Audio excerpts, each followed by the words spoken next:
So, ito po yung isang unit dito somewhere sa South.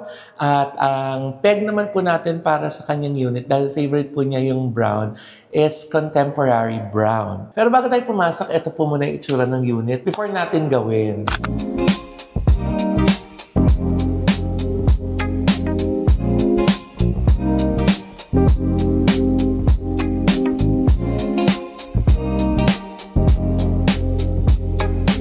Welcome to our contemporary brown condo unit!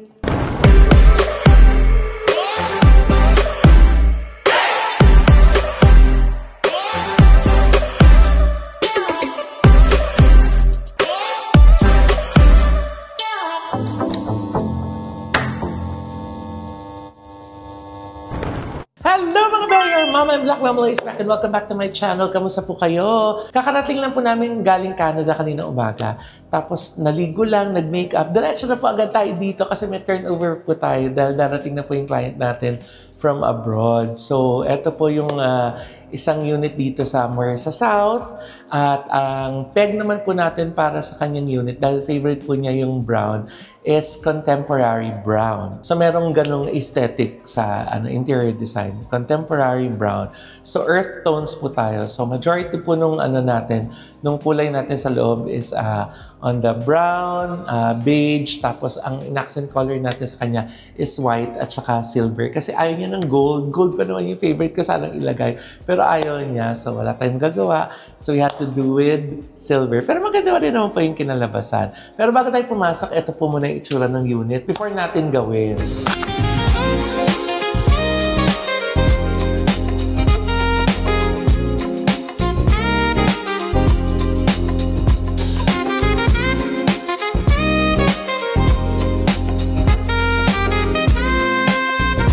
Ayan! Naku, so tandaan niyo po yung itsura ha. Ngayon, eto na po yung itsura niya.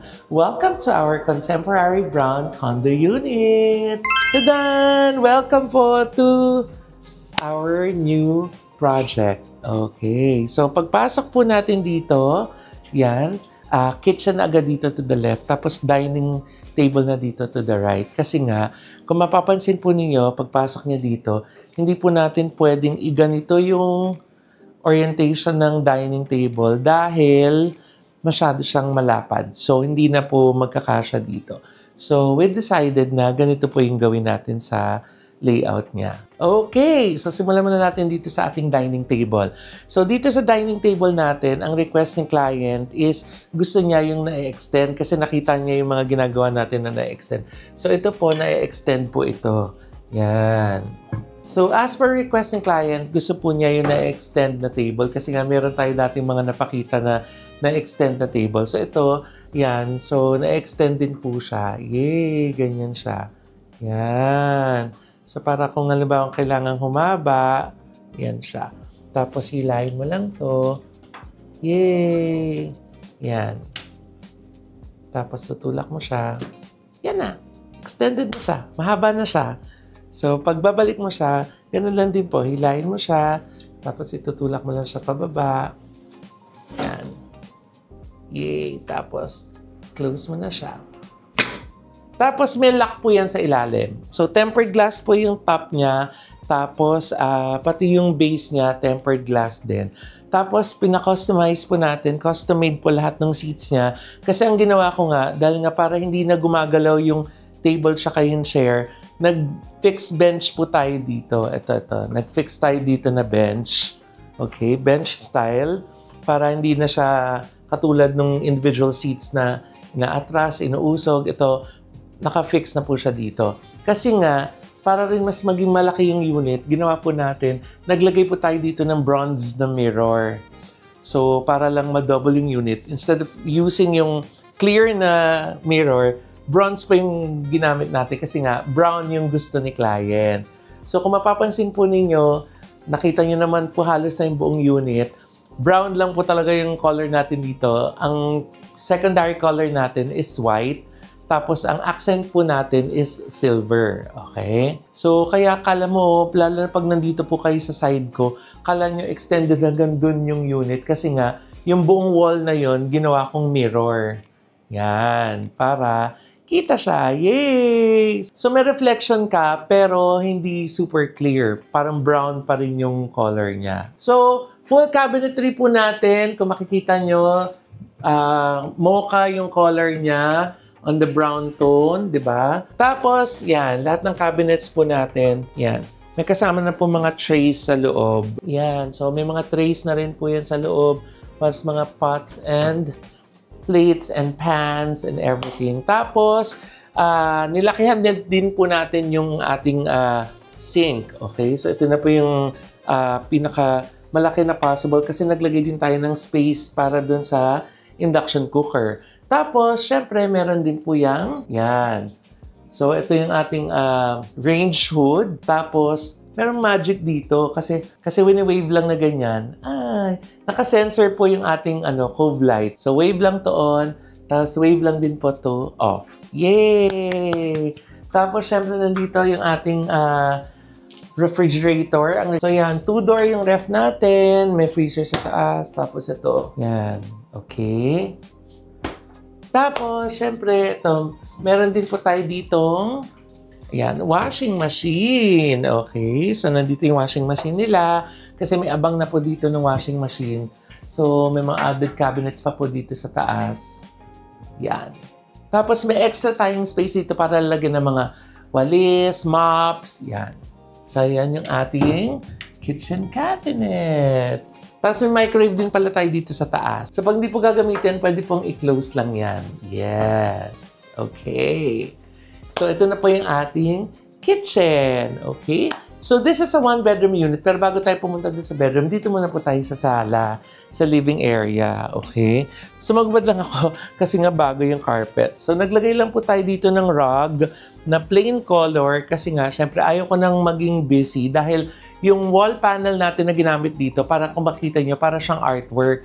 So, stone po siya. So, parang instead na maglagay ako ng painting dyan, ang ginawa ko, wall panel na parang marble aspe yung design. Okay? So, meron tayo ditong 55-inch na TV. Tapos, dahil may space pa ako dito, para magkaroon ng demarcation line, naglagay ako dito ng shelf, okay? Ng estante. Na silver, chrome yung kanyang finish. Para lang may konting locks, 'di ba? Tapos lahat ng mga decor na nilagay natin, white, para lang magterno ako dito. Para mas social, 'di ba? Sophisticada lang. And to match this, naglagay din tayo dito ng painting na parang 3D na artwork na white din siya. Okay. Tapos dahil nga naging favorite ngayon ng mga clients natin yung wood panel, dahil nga nakita nila dun sa Starbucks inspired na na condo unit. So, medyo nare-request sa atin ngayon yung wood panel. So, naglagay din tayo dito ng wood panel na hindi masyadong dark yung tone para lang mag-match sa beige natin na cabinetry. At saka dito rin din sa beige color natin na sofa and dining seats. Okay. So, nag-request si client na gusto niya, meron po siyang sofa bed dito. So, itong sofa bed na to can accommodate 3 persons. So, nausog po yan doon. So, hilahin niyo lang po yan dyan. Tapos, magiging sofa bed na siya. Tapos naglagay lang tayo dito ng lampshade kasi ang gusto po nila hotel feels. Di ba isa sa nakaka-hotel feels syempre yung merong floor lamp. So naglagay tayo dito ng floor lamp. Ang ganda, may crystal. Silver yung body niya, tapos white yung shade. Tapos syempre ang atin pong kurtina, courtesy of Cleto Suwayan. So meron po yung sheer. Andito po yung aircon, naka-on na po siya. Meron din po dito papunta sa veranda. May door papunta sa veranda. So, pag hindi po ginagamit yung aircon, pwede po siyang makover. Yan. Pag ginagamit naman, syempre, para mas malamig, pwede niyo po yung i-open. Iyon. O, di ba? Ang bongga. Tapos, yung ating pong console dito, pinagawa ko sa kanya, floating na rin po siya. Kasi ganun lang, wave lang, wave lang, di ba? Or paa lang. Yan. Mamamatay na siya. Tapos, on na ulit siya. Di ba? Ang bongga. Tapos, para lang makover ko yung column, yung pillar, pinalagyan ko rin siya ng mirror. Ng bronze na mirror. Para lang mas malinis ang tingnan. Walang biglang may puting pillar dito. So, pina-bronze mirror ko rin po dito. Tapos, naglagay lang tayo dito ng tray para sa mga remote. At saka, added lang na design element dito sa kaliwa. Okay. So, yung ating pong chandelier, kung makikita nyo, very contemporary din po siya. Actually, nahihila na bababa po yan, depende sa height. Kaso yung husband ni client natin, 6-footer daw, kaya medyo tinaasa namin. So, warm tone lang po siya kasi lahat naman ng mga pin lights na nilagay po natin dito is tricolor. So, even din sa dining table natin, yung light fixture, tricolor po yan. Ayan. So, sample natin. Oh, yellow. White. Oh, di ba? Ang bongga.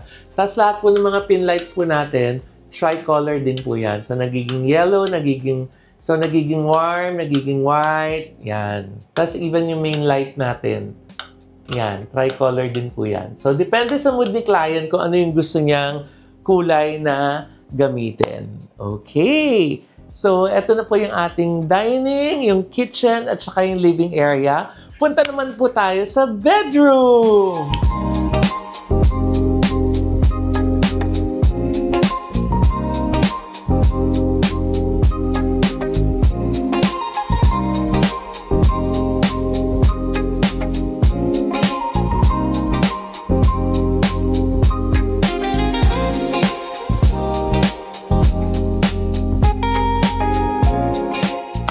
Pumunta sa bedroom, ang talaga pong pag nagde-design po tayo, lagi ko pong iniisip yung space. So, we want to maximize the space, pero we still want to give enough space. Kaya hindi po natin pinupuno yung buong condo unit ng puro cabinet. Gusto pa rin po natin na aesthetic, pero intentional yung mga nilagay po natin ng mga design elements sa kanya.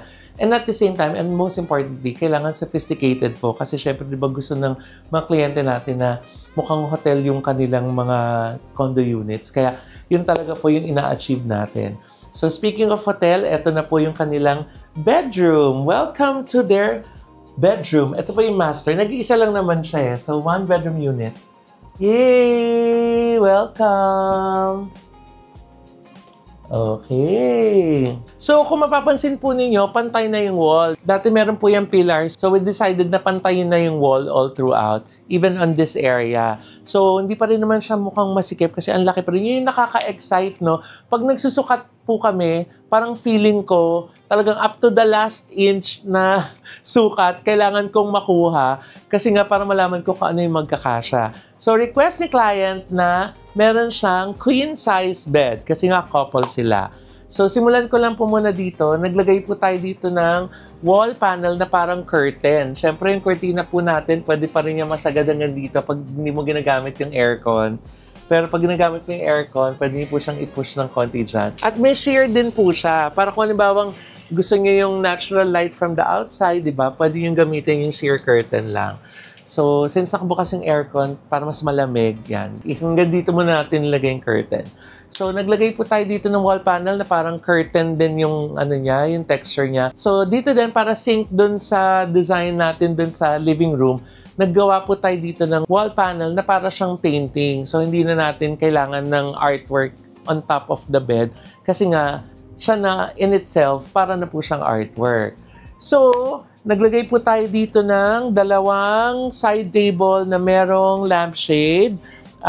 Set po siya with the bed. So, as requested ni client, gusto din po niya ng additional na storage. So, yung bed po natin, pull-up bed po siya.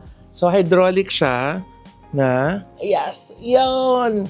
So, ayan po, may storage siya sa ilalim. So, pagbababa mo siya, yan siya, hydraulic po siya. Yan! Okay. Strong girl, ah. Tapos naglagay lang din po tayo dito ng chandelier para may light fixture sila dito. Ang tawag ko sa kanya, tuwing nakikita ko to, sabi ko, magagamit ko yan one day. So ngayon, dahil naging accent natin dito is silver, so nag-gray naman tayo sa bed. So kung makikita niyo siya, di ba, para siyang potato chips. Ang tawag ko sa kanya si potato chips. Kaya pag sinasabi ko kila Joshua, kila Ate Grace, Ate, gusto ko yung potato chips yan. Alam na nila agad. So naglagay tayo dito ng simple but sophisticated na light fixture. Si potato chips, na parang kung makikita ko siya, meron siyang parang gray tone din, di ba? Yung aspy niya, parang gray. So para mag-match dun sa ating bed. Even yung lampshades natin, in the shades of gray din po. So, para ayoko kasi masyado maraming kulay. Tapos, yung wall natin dito, sobrang laki. Ang ginawa natin, pinaint natin siya na lime wash. Pero, earth color din po. So, beige brown yung ginamit natin dito na color combination. So, kung makikita po niyo, di ba, parang ang linis lang yung tignan kasi nga hindi naghalo-halo sa mata. Kumbaga, nagbe-blend siya. At tapos yung ating custom-made na cabinet, ayan. So, sliding siya kasi nga wala na tayong space for awning. Tapos, meron siyang drawer na mayroong susi kasi request yan ni client. So, beige din siya. Tapos, ang accent niya, silver. Ayan, silver tone. So, dito sa kabila din po. O, ayan. So, dito yung mga sabit-sabit. Tapos, meron ding shelf sa taas. Okay? So, yan po yung ating bedroom. Ang saya, di ba? Para talaga siyang hotel. Nakaka-hotel feels po siya talaga. Parang kung ako titira dito, I would love it. Yun naman po talaga, pag nag-design tayo, syempre gusto mo yung bahay na ginagawa mo, parang gusto mo rin siyang tirahan. Kasi pag happy ka, di syempre, most likely, magiging happy din yung client, di ba? So, nakapunta na po tayo dito sa bedroom. Ang kanila naman pong bathroom, ay hindi po kasi ensuite sa bedroom. So, nandito po sa labas. So, common po yung kanilang bathroom. So, puntahan naman po natin. Okay, so paglabas ng bedroom, tabi ng kitchen, ito po yung kanilang bathroom. Welcome to their bathroom. Yan. Okay.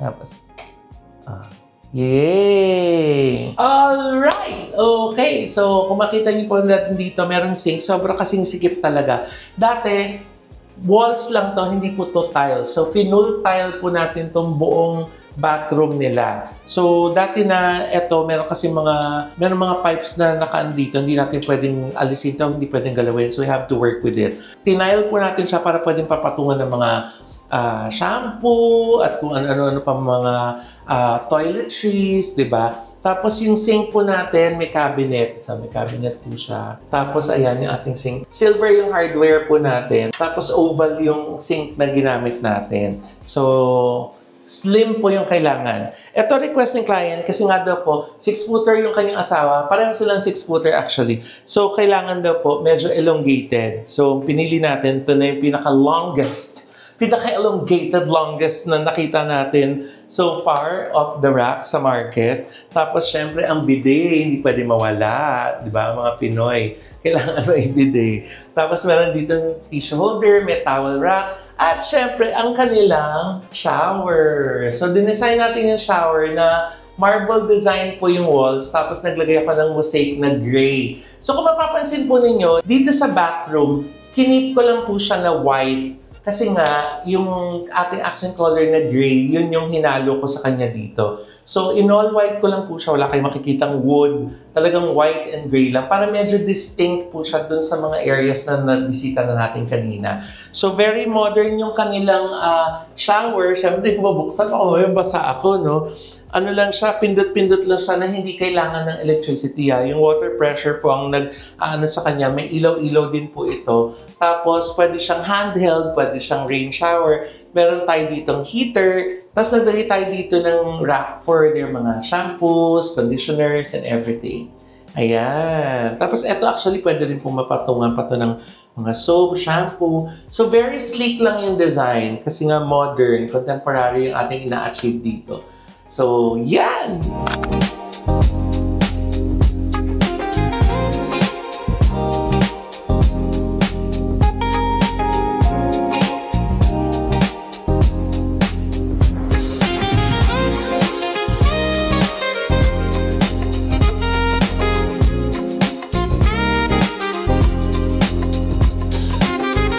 So, ayan, sana po naibigan niyo po yung ating pong bagong project, ang Contemporary Brown Condo Unit.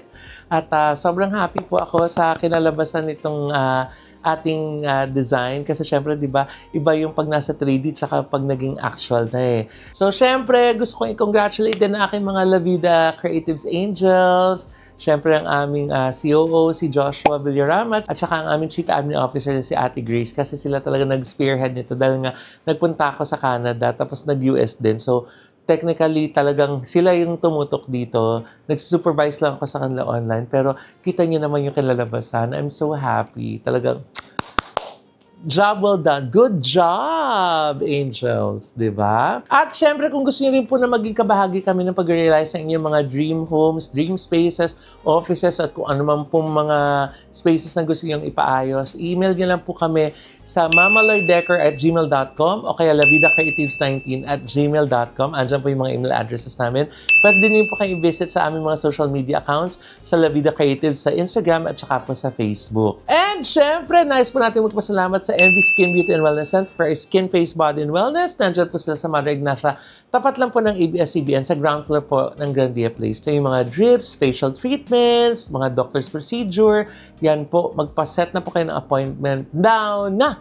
Kita niyo naman, nagpunta kami ng Amerika pero kinaya ng aming kalusugan dahil nga dun sa mga immune booster na drips na ina-administer po sa amin. At syempre, aming skin po, syempre, alagang Envy po yan.